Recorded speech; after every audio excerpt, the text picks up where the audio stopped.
buenas a todos, a todas. Para mí es un placer compartir este espacio con todos para hablar de algo que me apasiona, ¿no? Que es el ser humano en todas sus dimensiones, ¿no? Y la que a mí me corresponde pues desde la psicología y desde la espiritualidad. En este espacio que tenemos me va a encantar hablar sobre un tema muy nuclear. Yo creo que junto con la muerte en el ser humano, el sufrimiento es una de las grandes claves a trabajar, ¿no? A tratar, a mirar. Y desde ese lugar, bueno, pues siempre me ha llamado la atención el hecho del por qué, aún sabiendo que sufrimos, no podemos cambiar o nos cuesta tanto cambiar, ¿no? Hasta poder trascender ese lugar de incomodidad, ¿no? Para ello me va a encantar combinarlo con un modelo que conocí hace unos 20 años ya. Es un modelo de diagnóstico de personalidad, sin querer sentenciar nada, que es el modelo del eneagrama. Y para hablar de todo esto, creo que lo importante es comenzar a hablar del ego, de la personalidad, de ese personaje, ese disfraz con el que nos hemos identificado y que creemos ser. Bueno, en este sentido sí que me gustaría hacer una especie de recorrido histórico de lo que a mí me enseñaron como psicólogo, ¿no? Y os voy a compartir desde aquí unas diapositivas. Cuando yo estaba estudiando la carrera de psicología, me enseñaron que la personalidad, que el ego, bueno, pues era esa máscara que impostábamos, esa máscara que nos iba a ayudar a funcionar en esto del teatro de la vida, ¿no? Eran mecanismos de defensa, un constructo de mecanismos de defensa que me iba a ayudar, que nos iban a ayudar a amortiguar el dolor de la existencia vital, ¿no?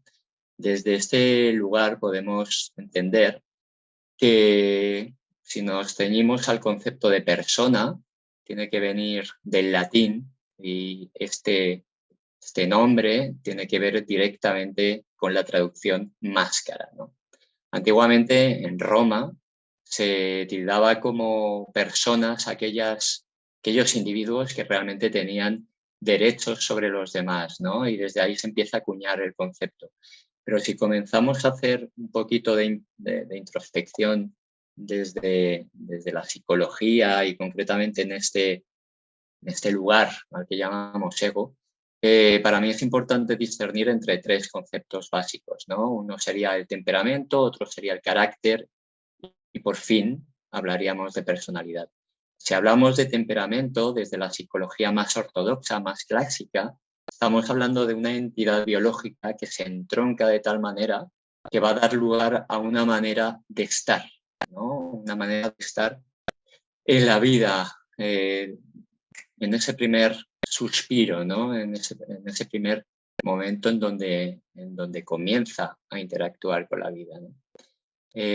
Vosotros sabéis perfectamente, vosotras, que hay niños que son más llorones, menos llorones, más comilones, menos comilones. En fin, esto vendría a ser la parte más biológica, el sustrato más biológico que va a contener a esa entidad al que llamamos ser humano, ¿no? Esa entidad al que llamamos ser humano va a comenzar a interactuar, va a comenzar a relacionarse con un ambiente, con una cultura, un colegio, en primera instancia, por supuesto, con unos padres, una familia, una religión o no, y va a comenzar a configurar, va a comenzar a bailar con ese temperamento, de tal manera que vamos a dar lugar a aquello a lo que llamamos personalidad o ego. Esta personalidad o ego han dicho desde hace muchísimo tiempo ya, unos cuantos añitos, que se va a ir cristalizando a lo largo de los primeros 7 años.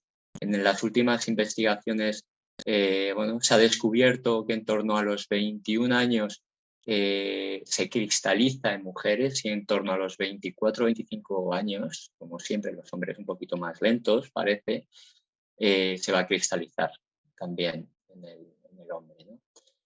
Visto desde este lugar, podríamos atender a una definición muy clara desde, vuelvo a repetir, la psicología ortodoxa, la psicología más clásica, en donde el concepto de personalidad sería el siguiente, ¿no? El concepto de personalidad vendría a ser un patrón de pensamientos, sentimientos y comportamientos que caracteriza a una persona y que tiene una cierta persistencia y estabilidad a lo largo de su vida, de modo tal que las manifestaciones de ese patrón en las diferentes situaciones posee algún grado de predictibilidad. Y es muy cierto. O sea, todo este concepto, que parece como muy encorsetado, sí que tiene una parte de verdad. Sí podemos observar que realmente la personalidad está vinculada directamente a un patrón de pensamientos, emociones, conductas que se van a ir repitiendo a lo largo del tiempo de una manera más o menos consistente, más o menos predictible, ¿no? Cuando nosotros aprendimos en aquellas clases, en aquellos tiempos, esto de la personalidad, bueno, pues muchos de nosotros nos dábamos cuenta de que muchas veces no se daba de esta forma tan determinista un diferente tipo de ego, ¿no? Diferentes tipos de ego. Nos dábamos cuenta de que eh, personas, niños que nacían en ambientes muy sostenidos amorosamente, entre comillas, es decir, una casa, unos padres, una economía, una salud potentes, ¿no? Dadas, eh, generaban perfiles patológicos, ¿no? Tales como una psicopatía, por ejemplo, personas absolutamente sin escrúpulos, egocéntricas y con un alto grado de narcisismo, ¿no? Y sin embargo, por el contrario, personas que nacían en lugares de precariedad absoluta, como África o cualquier otro lugar de guerra, de hambruna, sin embargo, aparecían con un nivel de conciencia tremendo, ¿no? Con un nivel de apertura y de amor absolutos, cuando esto en teoría no tendría que ser así porque el amor estaba dado, ¿no? Nos dimos cuenta, me di cuenta también, de que efectivamente todo este movimiento a mí me rompía directamente todo este sistema eh, entroncado en un determinismo bastante consolidado, ¿no? Y comencé a leer acerca de los Vedas, los Vedantas, psicología espiritual, con Ken Wilber, bueno, con otros muchos, ¿no? Y al final nos dimos cuenta de que efectivamente aparece desde la espiritualidad aquello que llamamos, que llamaban, que retomamos desde el nuevo paradigma de la realidad, la caída del ego, ¿no? Esta caída del ego a mí me ha dado ya realmente las herramientas como para poder comprender directamente que la psicología clásica tiene una parte de razón, tiene una parte de verdad, pero sin embargo cierra el círculo, ese puzzle se va a completar cuando tenemos en cuenta las viejas tradiciones que ahora mismo vamos haciendo converger, ¿no? Lo antiguo con lo moderno para que las personas puedan comprender en su más amplio espectro de dónde venimos, cuál es nuestra función en esta vida, qué es lo que venimos a incorporar, ¿no? Y al final es una incorporación de sabiduría, es una integración de sabiduría al servicio evolutivo del amor, ¿no? Para conectar con el amor. En esta caída del ego, como os digo, en este olvido del sí mismo, de ese ser espiritual que somos, porque en realidad somos seres espirituales teniendo una experiencia humana y no al revés. Los antiguos siempre decían que partíamos de una consciencia, ¿no? Todo el término de conciencia también se está postulando ahora a través de diferentes corrientes, entre ellas la física cuántica, a través de la cual, bueno, alguno de los ponentes le va a dar más enfoque, ¿no? Concretamente Gonzalo Rodríguez Fraile, con quien comparto encantado este espacio también. Como os decía, en esta conciencia, en este amor, es donde todos estamos, ¿no? Cuando el alma decide escoger un cuerpo, ese contrato, va a hacer un movimiento de caída hacia el miedo, ¿no? hacia la ignorancia. En esta ignorancia, que ya estaba previamente contratada, en ese movimiento de amor para que este ego pudiera evolucionar, va a conectar directamente con la hostilidad que produce bajar a este plano terrenal, a este plano 3D. Y se va a impostar, como os digo, este miedo en un intento de poder abrazar de nuevo el amor, ¿no? Cuando el niño comienza a bajar desde ese vientre materno a través de todo el útero y comienza a interactuar pues, con esa luz que llega, ¿no? Con los primeros ruidos, las primeras voces, comienza a entrar en una especie de pánico existencial en donde se da cuenta de que tiene que tirar de algún tipo de recurso, ¿no? Para poder sobrevivir a este mundo, ¿no? A este mundo que considera hostil.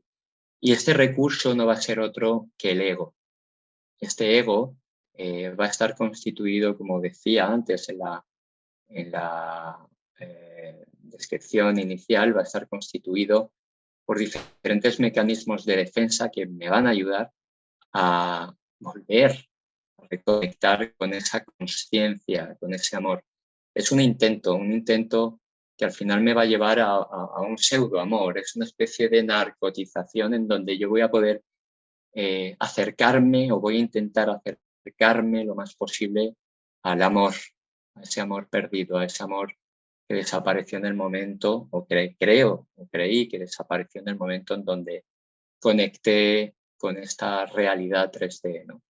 Pero es por esta razón por la que voy a volver a repetir de nuevo este triángulo que estáis observando, ¿no? En un intento por conectar con esta conciencia, con este amor, que no es otra cuestión que pseudo amor, siempre voy a tener la astilla en la cabeza, como decían ya en Matrix, en la famosa película. Voy a sentir ese palpitar, esa astilla, como si algo me faltara, ¿no? Esa falta de algo, en teoría es el amor, en teoría y en la práctica es el amor perdido, me va a llevar de nuevo a ese miedo. Y ese miedo me va a volver a llevar a incorporar nuevos recursos, nuevas herramientas, nuevos mecanismos de defensa para poder amortiguar toda esta angustia vital, ¿no? De esta manera se va a ir constituyendo un ego con el cual me voy a ir identificando y con el cual me voy a ir encorsetando, me voy a ir encerrando en esa jaula de oro, digo entre comillas de oro, a través de la cual voy a sentirme lo suficientemente seguro como para saber o creer quién soy y lo suficientemente inseguro como para poder iniciar una búsqueda hacia la verdad, ¿no? Hacia aquello que yo entiendo que es la verdad porque observo que ha habido una carencia en mí, ¿no? A esa carencia la podemos llamar sufrimiento, ¿no? Yo creo que esta es la cuna del sufrimiento, esta es la cuna de la herida egoica, de la herida que también el alma ha decidido encarnar para poder trascender. Y aunque haya una herida fundamental, también hay muchas subheridas, ¿no? Que devienen de esta primera.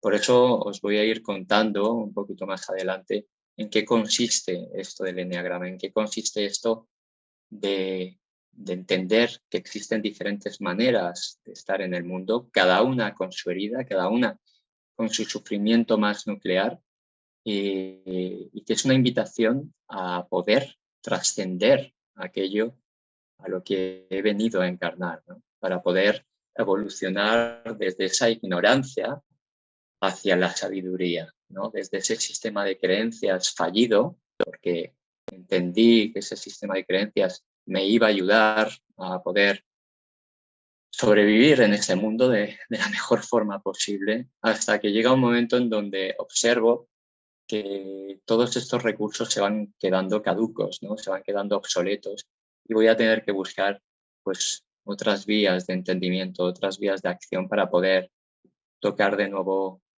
la paz. Como digo, el sufrimiento que nos acompaña desde el principio puede transmutar a dolor. El Buda ya decía que el dolor es inevitable, pero el sufrimiento es opcional, ¿no? Por lo tanto, este dolor, al que llamo en principio sufrimiento, por aquello de hablar de herida, de una herida que en teoría me va a acompañar a lo largo de toda mi vida, es el camino hacia el cual tengo que dirigir mi conciencia, tengo que dirigir mi atención, mi intención para poder irlo trascendiendo, ¿no? Bueno, todos nosotros hemos tenido esa sensación de vacío, ¿no? Esa sensación de que falta algo. Pero para mí es importante discernir entre lo que es dolor y lo que es sufrimiento, ¿no? El dolor vendría a ser algo muy agudo, algo que se produce en un momento determinado, algo que vivimos desde niños, los propios animales también. Pero el sufrimiento, sin embargo, viene a ser la fiebre de la mente, ¿no? El sufrimiento viene a ser, bueno, un padecimiento a largo plazo de ese dolor que no se resolvió en el momento en el que tocaba. Y por lo tanto, cuando yo no resuelvo ese dolor, cuando yo no resuelvo esa gestalt, aquello que la vida me pide resolver, se va a ir quedando enquistado y va a devenir ese sufrimiento.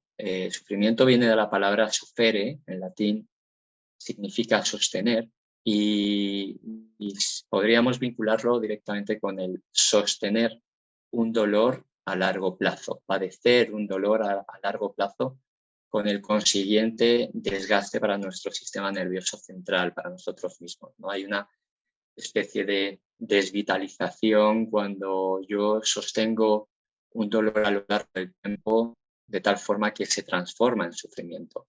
Si os pongo un ejemplo muy cotidiano, para discernir bien, para conocer bien la diferencia entre dolor y sufrimiento, vendría a ser, por ejemplo, bueno, pues esta persona, cualquiera de nosotros que va en el metro y de repente alguien le pisa el pie, ¿no? Alguien le pisa el pie y evidentemente hay una reacción, una reacción de contención en cuanto yo separo a este individuo de mi cuerpo físico, porque por supuesto que soy de carne y hueso y este pisotón me ha dolido, ¿no?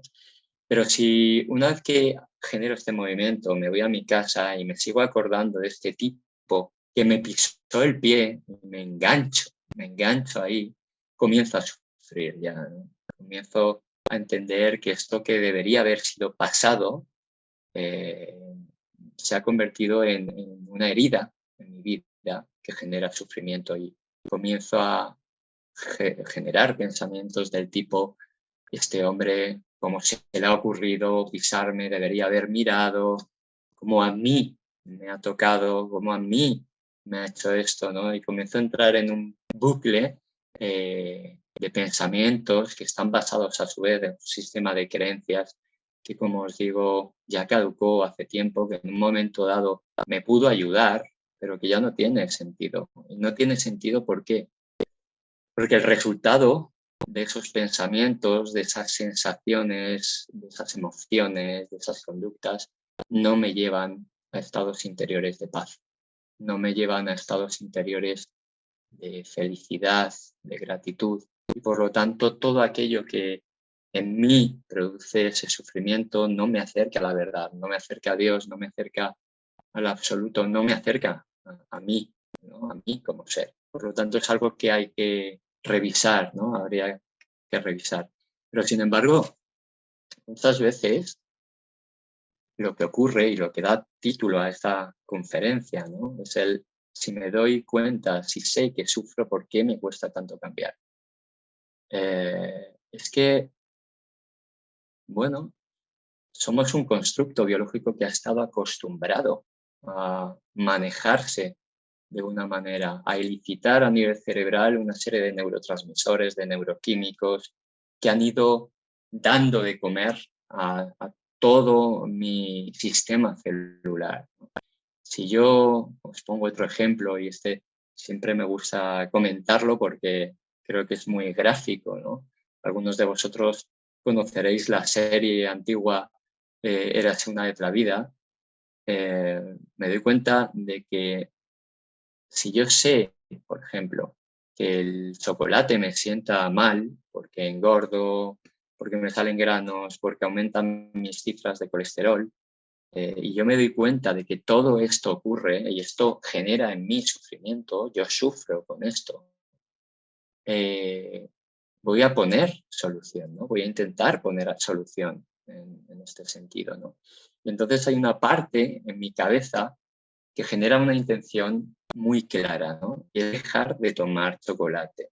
Y para dejar de tomar chocolate yo tengo que generar asimismo una serie de estrategias para poder conseguirlo, ¿no? Esta serie de estrategias tienen que ver muchas veces con el hecho cotidiano de ir a comprar con el estómago lleno, para no tener hambre, no irme a esa sección de dulces donde está el chocolate.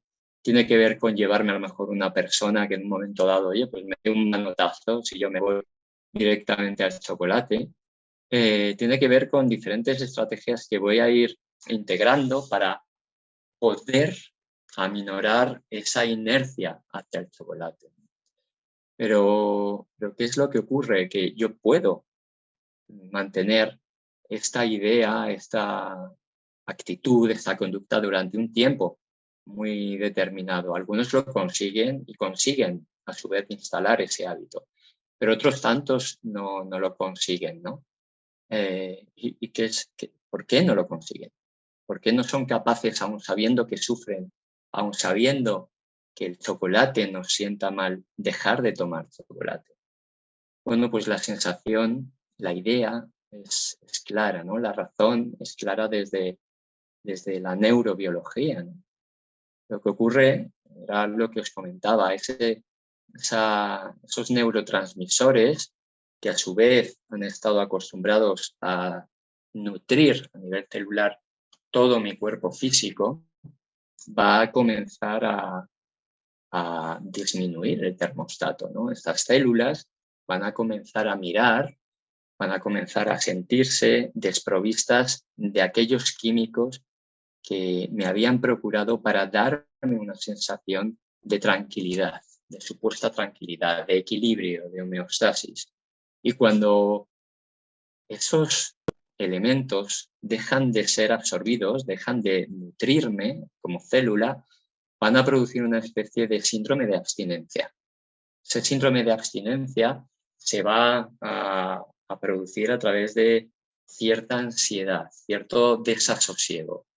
Hay una especie de incomodidad potente en donde uno al principio no localiza que es por la ausencia del chocolate, sino que comienza a buscar otras causas, ¿no? Y finalmente me doy cuenta a nivel celular de que efectivamente tiene que ver con esta ausencia de aquello que he estado acostumbrado a consumir durante tantos y tantos años y que ha generado en mí una cristalización a nivel neuronal, una cristalización a nivel emocional y una cristalización a nivel conductual. Es decir, esta manera de estar en la vida de repente comienza a desvanecerse, ¿no?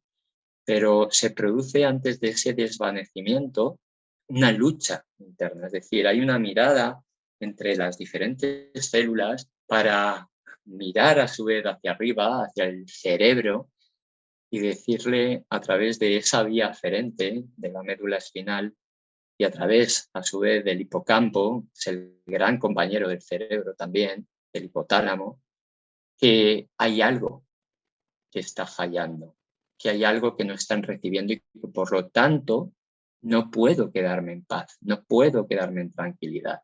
Ese cuerpo reacciona de una manera muy potente. Y llega un momento en donde el hipotálamo, ¿no?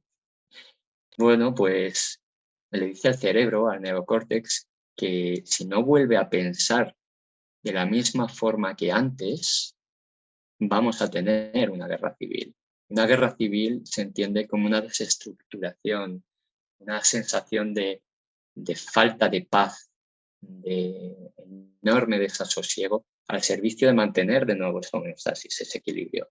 Y es entonces cuando en nuestra intención de dejar de tomar ese chocolate, comenzamos a escuchar esas voces al oído, como si fuera un susurro, en donde claramente podemos recibir el mensaje: hoy no es un buen día, para dejar de tomar chocolate. Hoy no es un buen día para dejar de fumar. Hoy no es un buen día para dejar de tomar dulces. Hoy no es un buen día. Esta voz no es otra cosa que un trampeo egoico para seguir postergándose, porque el ego lo que quiere es seguir postergándose, seguir perpetuándose, seguir viviendo, seguir existiendo. Afortunadamente el ego tiene funciones muy positivas, pero hay otras que nos llevan ineludiblemente al sufrimiento. Desde este lugar nos damos cuenta de que igual que somos adictos o hemos sido adictos al chocolate o al tabaco o a las drogas o a cualquier tipo de elemento que nos produjera una supuesta tranquilidad, nos damos cuenta de que somos adictos a nuestro ego. Es decir, somos adictos a nuestra manera de estar en la vida, porque entendemos que si dejamos de ser de esa manera, aunque dejemos de sufrir, dejaremos de ser nosotros mismos. Y si dejamos de ser nosotros mismos, entonces, ¿quién soy yo? Con lo cual, la ventaja secundaria de no cambiar, de seguir sufriendo, es que entiendo que yo no desaparezco como ego. Y este es el gran problema, esta es la gran dificultad, esta es la manera en la que uno se sigue perpetuando, sigue observándose muchas veces desde fuera conductas que no son saludables, pensamientos que no son saludables, emociones que no son saludables, pero aún así tengo la sensación, tengo la necesidad de seguir multiplicándome a lo largo del tiempo, ¿no? Por eso es tan difícil cambiar, por eso es tan difícil dejar de sufrir, por eso es tan difícil aceptar, ¿no? Para dejar de sufrir hay una clave que es fundamental y es el hecho de entender, de comprender que todo es perfecto y necesario tal y como es, tal y como está. Para dejar de sufrir necesitamos comprender. Comprendemos para poder aceptar. Y cuando aceptamos, vuelvo a insistir, dejamos de sufrir, aminoramos el nivel de sufrimiento. Pero bueno, esto que os cuento no se trata de que haya que instalarlo de una manera ya espartana, ¿no? No tiene que también contar con altos niveles de compasión porque somos seres humanos y los cambios pues muchas veces cuestan. Pero nos damos cuenta de que efectivamente tenemos que cambiar o queremos cambiar en el momento en donde ese dolor, ese sufrimiento ya constituido como tal es tan grande que el único camino es hacer una revisión de nosotros mismos para poner luz en aquello en lo que tengo que poner luz para poder ir trascendiendo, ¿no? Aristóteles ya decía hace mucho tiempo que para deshacer un nudo primero tenemos que saber cómo está hecho. Y en este sentido, para mí el eneagrama ha sido absolutamente revulsivo, absolutamente crucial para darme cuenta de qué ego impostaba, de qué avatar impostaba. El eneagrama, como os decía, es un sistema de diagnóstico de personalidad, es un modelo de diagnóstico de personalidad que ayuda a señalar aquellos patrones inerciales que se han ido repitiendo a lo largo de mi vida y que, llegado un momento, han producido enormes dosis de dolor y de sufrimiento. Y no solamente eso, porque el ego también es un gran reportador de paz, ¿vale? Pero claro, el ego que está amansado, el ego que está adiestrado, sin sentido peyorativo, ¿no? Porque en realidad no hay que adiestrar nada, pero sí tomar conciencia, así darnos cuenta de todo aquello cuánto somos. Somos ego y somos esencia. Vivimos en un mundo 3D y se trata de vivir en este mundo 3D entendiendo que somos espíritu, que somos un alma también. Como os digo, el sistema del eneagrama es un modelo antiquísimo. No se sabe muy bien exactamente de qué año viene. Sí se sabe que la cuna es una mezcla, un combo entre el cristianismo, el hinduismo, el islamismo, la cábala judía y filosofías aristotélicas. O sea, imaginad la cantidad de sabiduría que tiene todo esto. De una manera muy fácil os diré que la constitución de este símbolo dicen que tuvo que ver también con Pitágoras, entre otros tantos, ¿no? Pero con el tiempo que tenemos tampoco podemos profundizar demasiado. Así es que os voy únicamente a describir de una manera muy somera de qué va esto del símbolo y luego me meteré directamente en los diferentes tipos de personalidad, diferentes tipos de ego, también de una manera muy superficial porque el tiempo lo requiere en este caso. Si miramos el símbolo, podemos observar que está constituido por un círculo, por un triángulo y por una hexágona. El círculo vendría a hablar de la ley del uno, y la ley del uno siempre contempla que existe una única verdad, una única realidad. Al margen de la religión, de los profetas que estén vinculados con esa religión, al final todos hablamos de lo mismo, todos queremos lo mismo, todos queremos abrazar la verdad, todos queremos abrazar a Dios, ¿no? Y lo podemos llamar de muchas formas, pero se trata de esto, de entender que existe algo que nos abraza a todos. Si miramos el triángulo, tiene que ver con la ley del 3. La ley del 3 habla de una carga positiva y una carga negativa. Realmente está hablando de la dualidad con la que nos encontramos en el momento en donde bajamos a esta tierra, ¿no?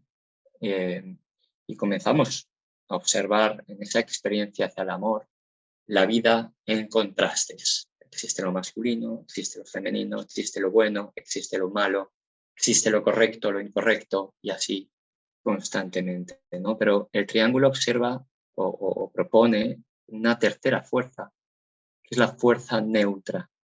Es decir, estaría el positivo, estaría el negativo, estaría el protón, estaría el electrón y estaría también como esa fuerza neutra, el neutrón, que entiende que no existe ni nada positivo ni nada negativo en nuestra vida.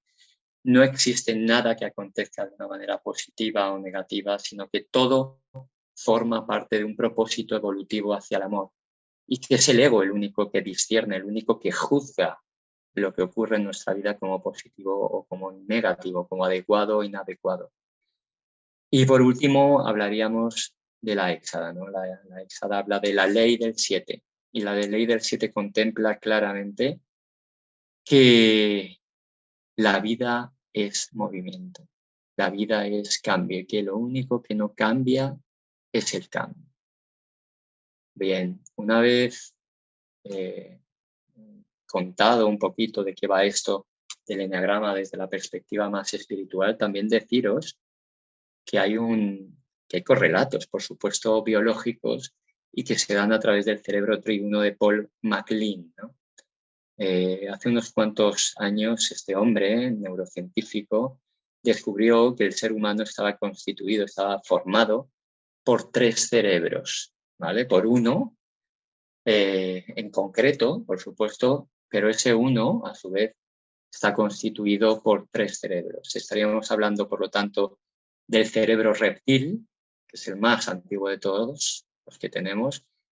Tiene, bueno, una antigüedad de unos 200.000 años, mucho más, mucho más. El caso es que el cerebro reptil se imposta sobre el presente, son respuestas de lucha, huida y bloqueo, ¿no? Es lo más primario de nosotros, no atiende a nada más que a sí mismo, ¿no?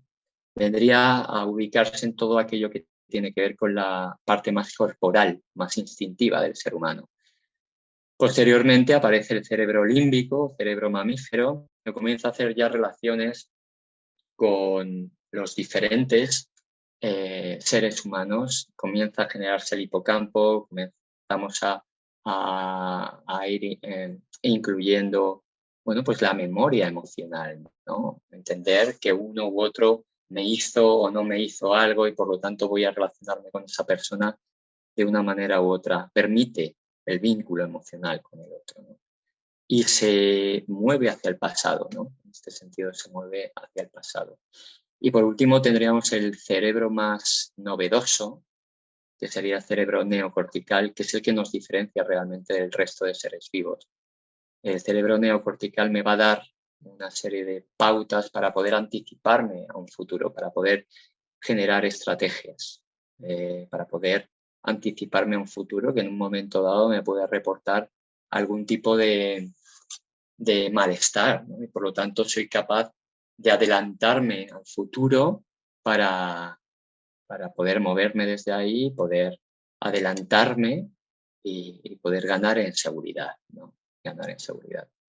Bien, estos tres cerebros, estos tres subcerebros, conforman al ser humano y el eneagrama va a entender precisamente esto. Va a entender que hay personas que se mueven más desde el cerebro reptiliano, va a entender que se mueven otras personas más a través de su cerebro límbico y va a entender que hay otras personas que se mueven desde el cerebro neocortical. Esto significa, por supuesto, que tenemos sobredimensionado uno de estos tres cerebros, pero no significa que no funcionemos con los otros dos, por supuesto. O sea, el hecho de que una persona sea más reptiliana no significa que sea tonto. Por favor, estas cosas sí que hay que tenerlas en cuenta y sí que las señalo encarecidamente para que nadie se sienta, bueno, menospreciado, ni mucho menos. Es más, muchas personas reptilianas suelen ser tipos tremendamente inteligentes, ¿no? Pero bueno, no me voy a meter ahí. Voy a comenzar a describiros de una manera muy rápida de qué va cada uno de estos eneatipos, perfiles de personalidad. Podéis observar que bueno, hay 9 concretamente, luego todo esto se va a desglosar en muchos más. Concretamente a mí siempre me gusta hablar de los 27 subtipos, pero bueno, vuelvo a repetir, el tiempo es acuciante en estos momentos y vamos a hacerlo de una manera muy simplificada. Entendemos que las personas que se mueven desde el cerebro límbico son los eneatipos 8, 9 y 1. Los que se mueven desde el cerebro límbico serían los tipos 2, 3 y 4, y los que se mueven desde el cerebro neocortical son los tipos 5, 6, 7. Cada uno de ellos va a tener una serie de motivaciones fundamentales, ¿no? Motivaciones que les van a llevar al sufrimiento, ¿de acuerdo? Porque el tipo 8, por ejemplo, que se esfuerza por ser poderoso, va a observar que en esta neurosis, en este movimiento compulsivo a tener el poder porque entendió que de pequeño se lo quitaron y se sintió humillado, va a generar una herida a través de la cual va a tener la necesidad imperiosa de tener el poder en todas las situaciones. Estamos hablando de personas muy voluntariosas, personas muy potentes, muy directas, muy confrontativas, personas rompepuertas, ¿no? A los que realmente les gusta poner en tesitura a todo el mundo, a todas las personas, para dar luz a lo que ellos entienden que es la verdad. Pero esto del poder va a producir muchísimo sufrimiento también en ellos, ¿no? Un sufrimiento que no va a ser reconocido porque ellos entendieron que no nacieron para ser débiles y que la única respuesta en esta vida era la fuerza. Cuando ellos se dan cuenta, cuando ellos comprenden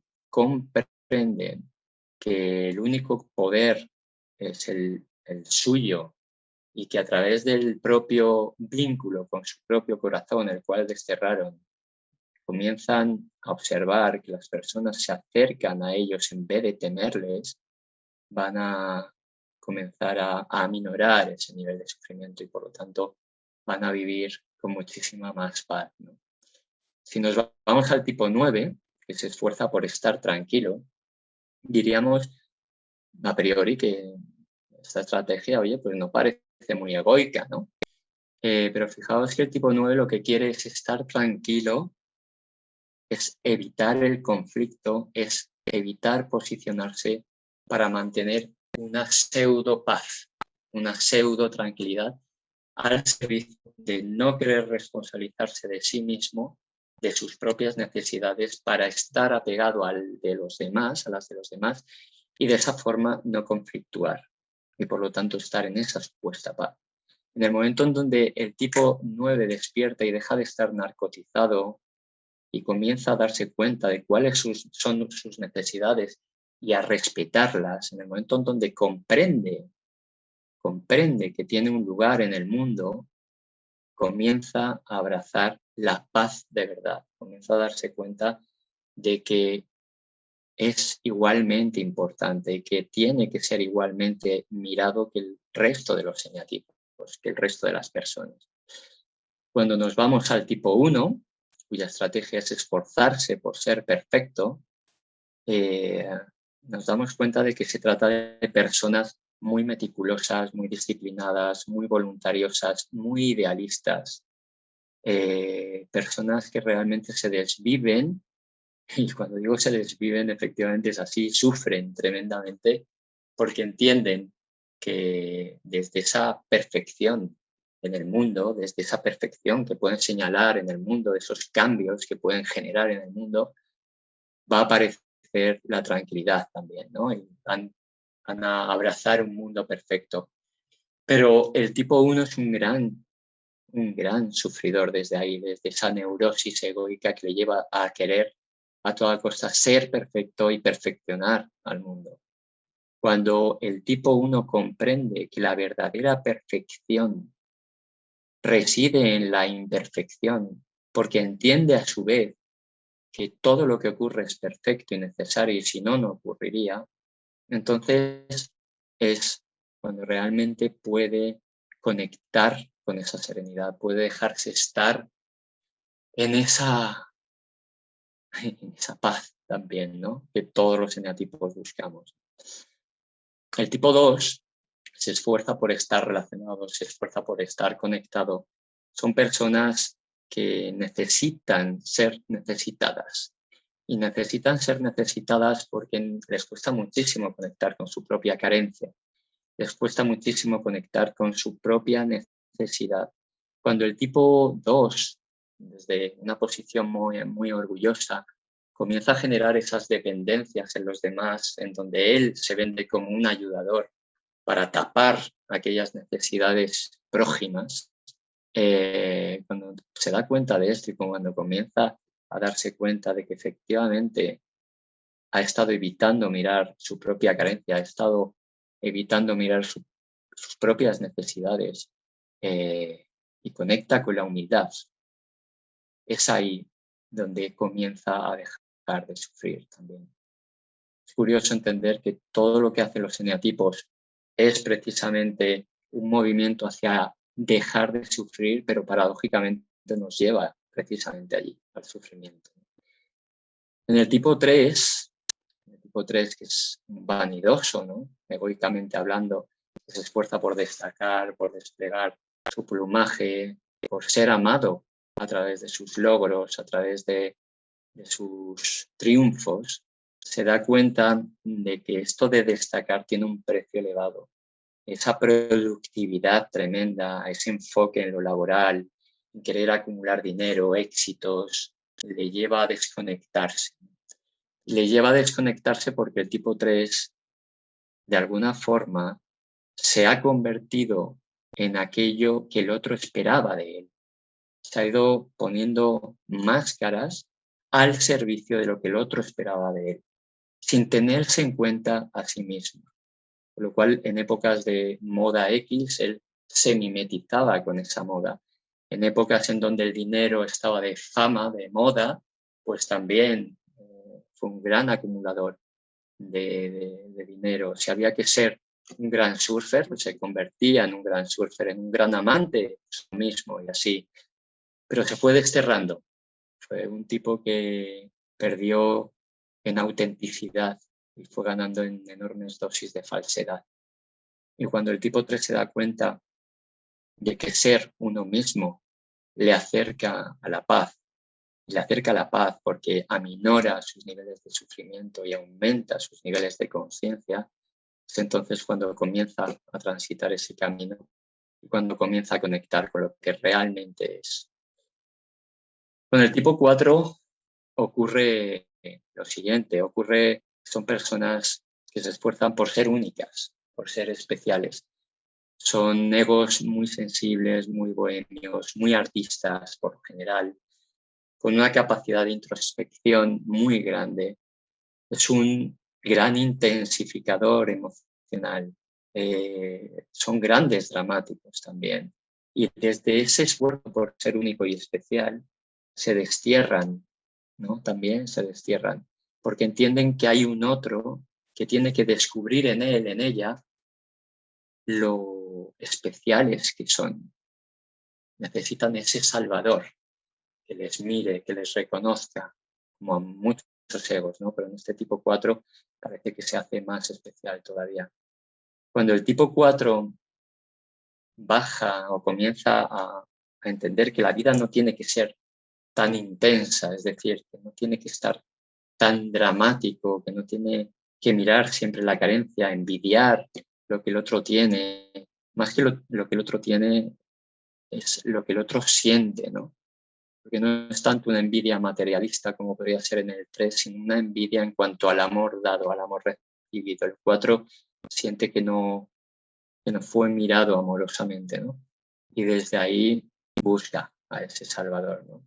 Pero como digo, cuando este tipo 4 deja de vivir en esa montaña rusa, se da cuenta de que incorporar la virtud de la ecuanimidad o el equal animus, de entender que la vida no es tan positiva o tan negativa, sino que es simplemente, y se convierte en una ola mucho más amable, comienza a dejar de sufrir, comienza a dejar de maltratarse. En el tipo 5 ocurre que se esfuerza por mantenerse distante. Son personas que entendieron que el desapego era la única respuesta, un desapego mal entendido, un desapego en donde entendían que el avariciar, ¿no? El concepto de avaricia, de acumular conocimiento, vendría ligado de la mano de un movimiento de seguridad, ¿no? Un movimiento de seguridad, y por eso son grandes acumuladores de conocimientos. Recuerdo que aquí a través del tipo 5 comenzaríamos con la tríada más neocortical, más mental. Desde esa avaricia, bueno, pues observan al mundo en la distancia y no se sienten lo suficientemente seguros para poder interactuar con el mundo, porque entienden que hay conceptos que todavía tienen que integrar para poder manejarse ahí, en el mundo, en la dimensión de la interacción. Pero ¿qué es lo que ocurre? Que el tipo 5, cuando se da cuenta, cuando comprende que en el desapego bien entendido, es decir, en la entrega de lo que son mis conocimientos, de lo que es mi mundo emocional, de lo que es mi cuerpo físico, mi persona, en definitiva, comienza a entender que efectivamente ahí es donde se produce el efecto liberador. Ahí es donde comienza a dejar de sufrir, porque comprende que tiene mucho que aportar al mundo y por lo tanto acepta todo aquello que puede transmitir. En el tipo 6, la estrategia es esforzarse por estar seguro, y esta estrategia le produce muchísimo sufrimiento porque genera una hipervigilancia constante y en niveles extremos ya una paranoia bastante potente, ¿no? El tipo 6 necesita sentirse seguro, pero en esa intentona constante de seguridad no se da cuenta de que no se permite no cometer errores. O sea, cometer errores para él, para ella, es susceptible de ser castigado, de ser desterrado del grupo. Por lo tanto, son personas muy miedosas, son personas que van a intentar seducir en la versión más pura de este neatipo, porque hay muchas versiones, de una forma muy cálida para no ser atacado y sentirse, vuelvo a repetir, seguro. El tipo 6 tiene que entender, tiene que comprender que el liderazgo no viene acompañado de un otro que me coja de la mano. Tiene que entender que el liderazgo viene de una introspección propia en donde yo recojo mis propios recursos y los pongo al servicio de mí mismo, en principio, para luego ponerlos en el mundo. Tipo 6, cuando comprende que es su propio líder, que no tiene que depender de otros para poder generar movimientos, acción, es cuando realmente comienza a dejar de sufrir, comienza a trascender sus miedos. Y en el tipo 7 estaríamos hablando de una persona que se esfuerza por estar estimulada. Son personas que se mueven desde la gula, ¿no? Una gula muy compulsiva, un querer comer de todo aquello que me ofrece la vida para poder sentirme lleno, para poder sentirme vivo. Pero paradójicamente, este movimiento de estimulación, este movimiento de búsqueda, porque el niño el tipo 7 es un gran buscador, es un gran niño. Y digo un gran niño porque es el niño grande, es el Peter Pan que no quiso crecer, ¿no?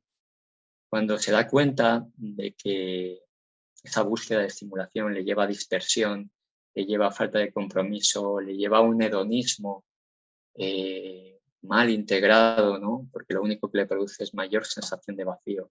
Cuando se da cuenta de que en la tranquilidad, en el sosiego, está realmente su paz, y a partir de esta comienza a disminuir su nivel de sufrimiento, es entonces cuando comienza a, a quedarse en la profundidad.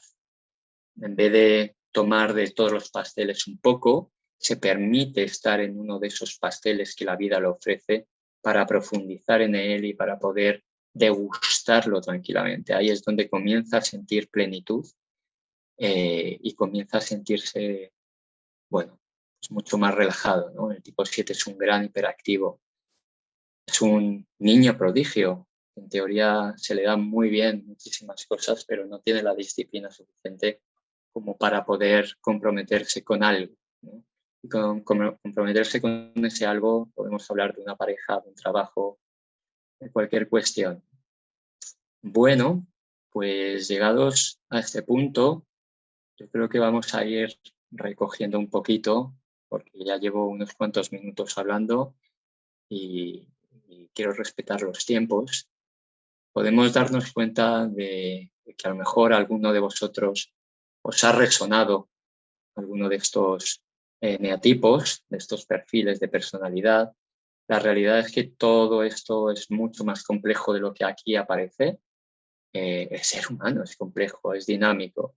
Si observáis dentro del símbolo podéis daros cuenta de que el 8, por ejemplo, si cogemos el tipo 8, se puede mover en dirección hacia el 5 y se puede mover en dirección hacia el 2.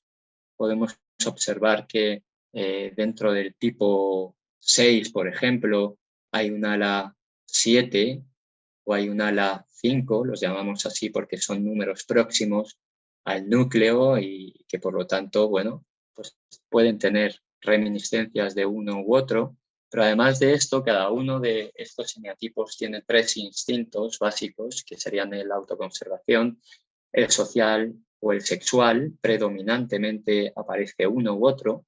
Igual que tenemos el eneagrama dentro de nosotros completo, siempre hay uno que despunta más.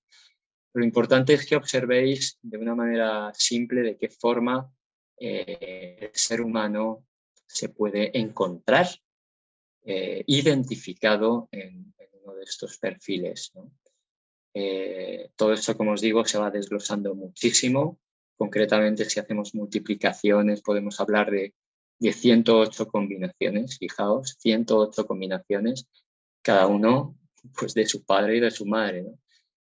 A mí el eneagrama realmente me enganchó desde el primer momento. Observé una brújula clarísima, entendiendo que el mapa no es el territorio, por supuesto.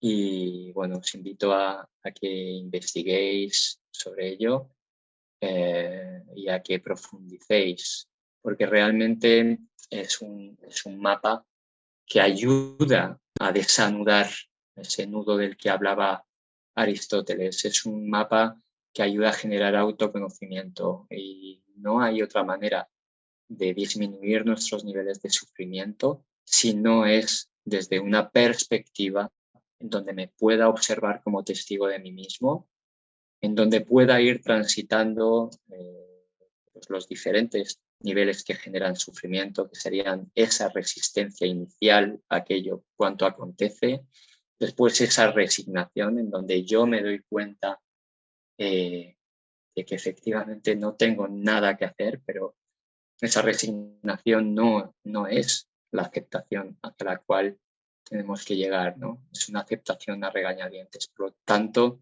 podríamos hablar precisamente de estas fases de sufrimiento hasta llegar a la aceptación, ¿no? Que sería ya esa liberación del sufrimiento, esa resistencia en donde yo me conflictúo, pierdo energía vital, desde esa pérdida de energía vital soy secuestrado por mi cerebro reptiliano, por mi cerebro más instintivo, me vuelvo más egoico, después paso a esa resignación, uno comienza a comprender un poquito de qué va todo esto, empieza a comprender que por mucho que me resista la vida sucede, la vida nos sucede y que hay veces que no puedo controlar ni mucho menos todo aquello que sucede hasta que al final contacto con la aceptación profunda.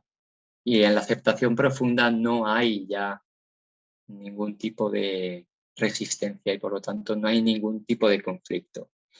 Y cuando yo conecto con esa aceptación, porque comprendo, me voy a dar cuenta de que no hay tanta pérdida o no hay pérdida de esa energía y por lo tanto voy a poder seguir elevando mi nivel de conciencia de tal forma que pueda estar al servicio, en principio, de mí mismo para poder estar al servicio de los otros, ¿no? Como consecuencia. Me gustaría terminar dando 3 claves para el crecimiento personal y espiritual. Siempre lo hablamos dentro de la Fundación para el Desarrollo de la Conciencia, dentro del máster Conciencia y Ser, que son 3 postulados, ¿no? Uno es la información correcta, entendiendo que la información correcta es aquella que me da paz, es aquella que me deja conectado conmigo mismo. Por supuesto que voy a tener que entrenar esta información, voy a tener que ir reprogramándome, voy a tener que hacer esos movimientos, esas incursiones hacia adentro de mí mismo, a cada uno de esos recovecos que producen sufrimiento en mí, para poder generar el músculo suficiente y poder integrar como hábito esa información y poder convertirme en esa información. Y por lo tanto también se hace indispensable el manejo de la energía vital, ¿no? La energía vital, bueno, los chinos ya lo decían desde hace muchísimo tiempo, es el tesoro más grande que tenemos. Si no hay energía, no hay nada. Y por lo tanto os invito a que cuidéis esta parte, ¿no? Comienza, por supuesto, desde un correcto sueño, un correcto dormir, una correcta alimentación, un correcto ejercicio físico adaptado a ti, a tu edad, a tus circunstancias y a esto añadirle una práctica espiritual. Puede ser la que sea, mientras sea. Me gustaría terminar con una frase del emperador romano Marco Aurelio. Marco Aurelio decía que el secreto de la felicidad estaba en cambiar todo aquello que puede ser cambiado, en aceptar aquello que no puede ser cambiado y sobre todo en conocer, en discernir aquello que puede ser cambiado de aquello que no puede ser cambiado. Ahí es donde radica nuestra felicidad, nuestros niveles de paz. Por lo tanto, os invito también a hacer una última reflexión y es la siguiente. ¿Qué es aquello que os ha quitado la paz? O mejor dicho, ¿con qué os habéis quitado la paz en el día de hoy? Cada vez que os acostéis, haceros esta pregunta.